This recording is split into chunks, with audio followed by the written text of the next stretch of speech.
नमस्कार प्यारे बच्चों, कैसे हैं आप लोग। आशा करती हूँ आप सभी स्वस्थ और मस्त होंगे। बच्चों, आज हम करेंगे वर्कशीट नंबर 96 बी। आज की डेट है 25/10/2021। आज हम करेंगे ईवीएस की वर्कशीट। तो चलिए बच्चों, शुरू करते हैं आज की वर्कशीट। बच्चों, क्या साल के सभी दिनों में आप सभी को एक जैसा ही तापमान महसूस होता है? क्या साल के सभी दिनों में आप एक जैसे ही कपड़े पहनते हैं? नहीं ना, क्योंकि साल के दिनों का तापमान ऋतुओं पर निर्भर करता है और विभिन्न ऋतुओं के अनुसार ही हम विभिन्न प्रकार के वस्त्र पहनते हैं। तो ऋतुओं को इंग्लिश में सीजन्स कहते हैं। तो आज हम विभिन्न प्रकार की ऋतुओं और इनमें इस्तेमाल होने वाली चीज़ों के बारे में जानेंगे। तो सबसे पहली एक्टिविटी इसमें ऋतुओं को जानने से संबंधित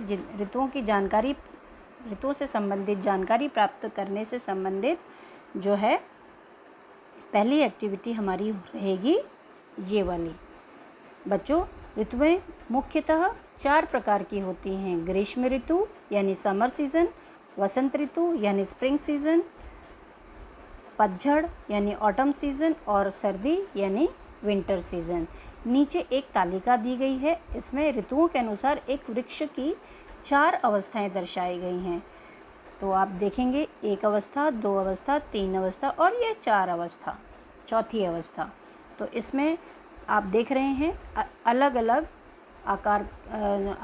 आकार में जो है जो दृश्य है इस वृक्ष का अलग अलग दिखाई दे रहा है। इसमें अलग तरीके से दिख रहा है यह वृक्ष, इसमें अलग और इसमें अलग और इसमें अलग।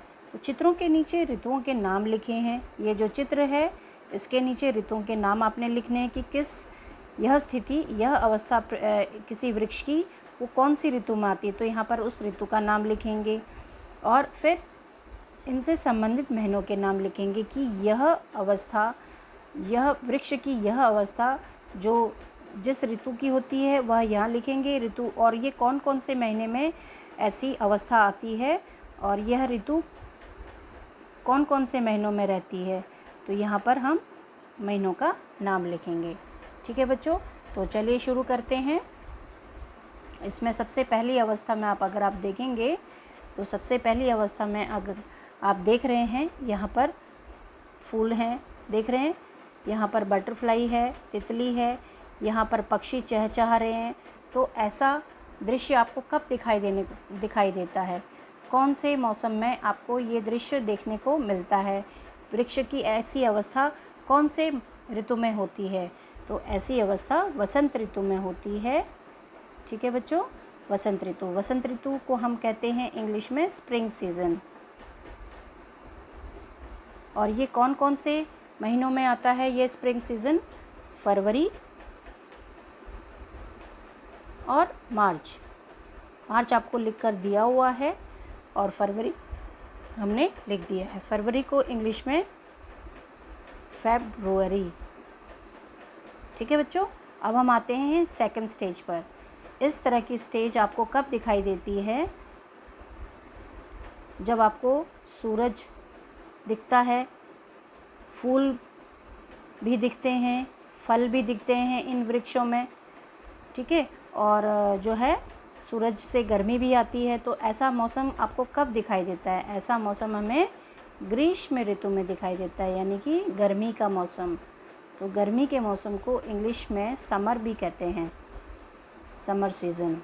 ठीक है बच्चों, तो ये मौसम कब आता है ग्रीष्म ऋतु का मौसम? एक तो जून आपको लिख के दिया हुआ है, मई और अप्रैल। अप्रैल को इंग्लिश में अप्रैल कहते हैं और मई को मई कहते हैं।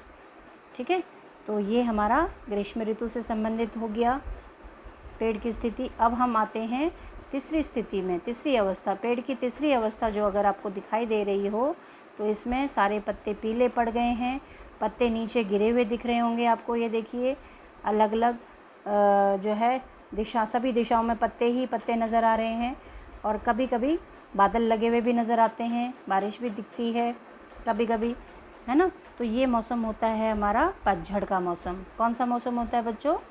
पतझड़, जिसे इंग्लिश में हम कहते हैं autumn, AUTUMN, autumn, autumn season.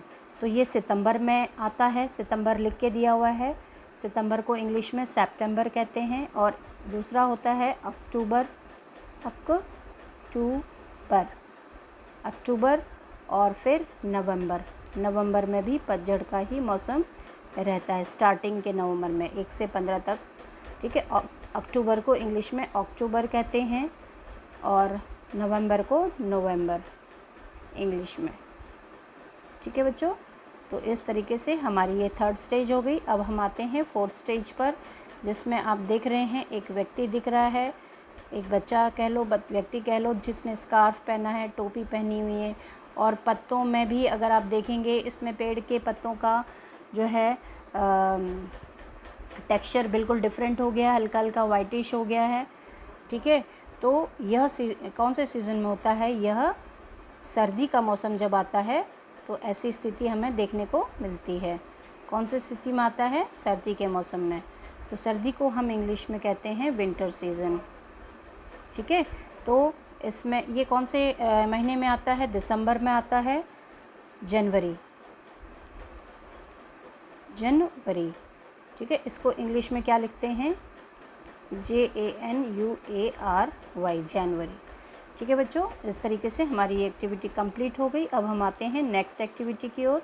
इसमें हमें बोला गया है, इस एक्टिविटी में नीचे आपको विभिन्न ऋतुओं के में इस्तेमाल होने वाली चीज़ें दी गई हैं। आप ये देखेंगे अलग अलग चीज़ें आपको दी गई हैं, अलग अलग वस्तुएं दी गई हैं जो अलग अलग मौसम में हम इस्तेमाल करते हैं।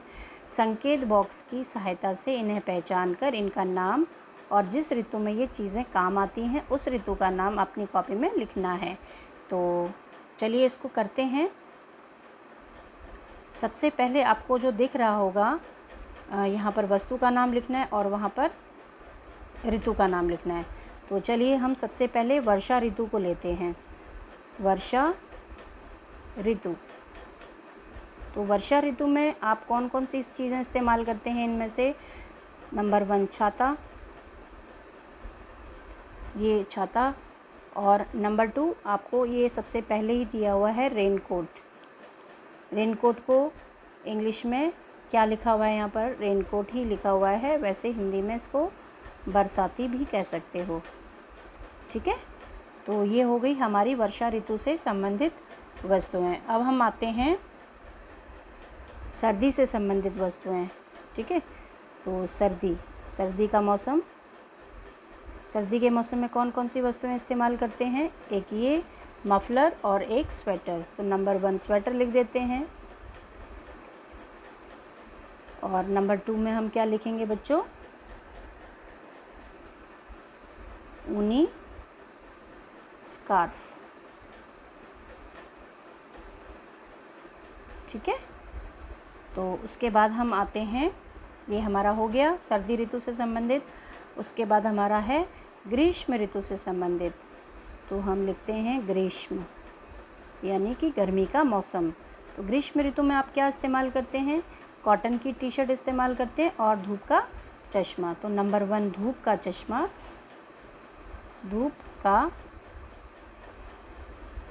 चश्मा, ठीक है, धूप का चश्मा हो गया। और नंबर 2 पे आप लिखेंगे सूती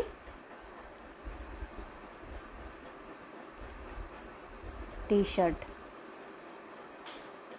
ठीक है, ये हो गया। अब हम आते हैं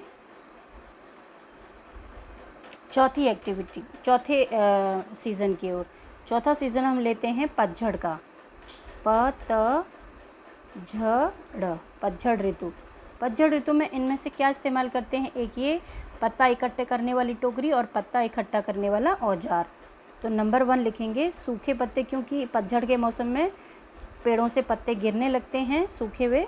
तो सूखे पत्तों को हमने इकट्ठा भी तो करना होता है, तो सूखे पत्तों को इकट्ठा करने के लिए हम टोकरी का इस्तेमाल करते हैं, सूखे पत्तों की टोकरी। ठीक है, उसके बाद हम नंबर 2 पे क्या इस्तेमाल करते हैं? पत्ते इकट्ठा करने का औजार। पत्ते इकट्ठा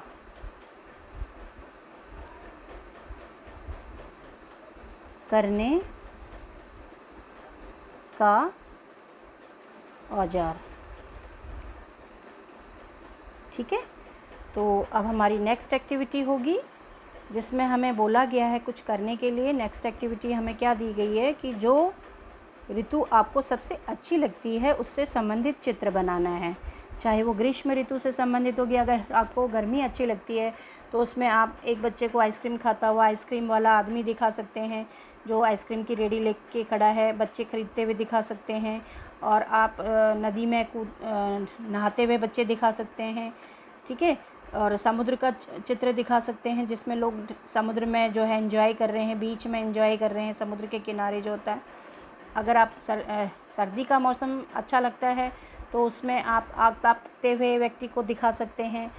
ठीक है, इस तरीके से आप कुछ भी, जो भी आपको मौसम अच्छा लगता है उससे संबंधित आप चित्र बनाइए और अपने टीचर के साथ साझा कीजिए। अभिभावकों के लिए सुझाव है कि विभिन्न ऋतुओं से संबंधित अपने अनुभव बच्चों से साझा कीजिए। तो इस तरीके से बच्चों ये हमारी एक्टिविटी, जो ये हमारी वर्कशीट है वो कंप्लीट हो जाती है। आगे की वर्कशीट में हम दोबारा से मिलेंगे, तब तक के लिए बाय बाय।